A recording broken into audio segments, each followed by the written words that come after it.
just see here,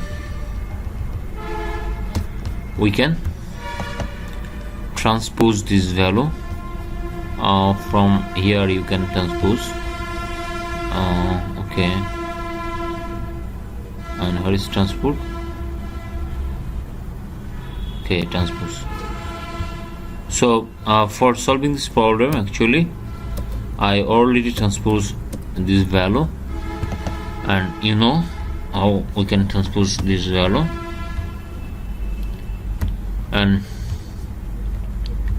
here you see it, we already transport this one, and we already name it. And like VLOOKUP, this is called index 2 and this index 3, and use formula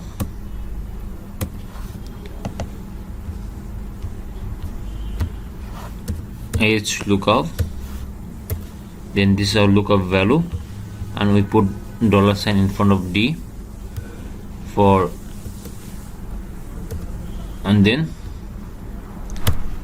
value H table. Already the table name is H table. Okay, then table already selected. Then column index 2. Then copy this formula here and write column index 3, and you know the regions. Why? This is our value, and we put $sign here, and this cell will be fixed. So use drag this formula, we will get the result. By this way we can use $sign, we can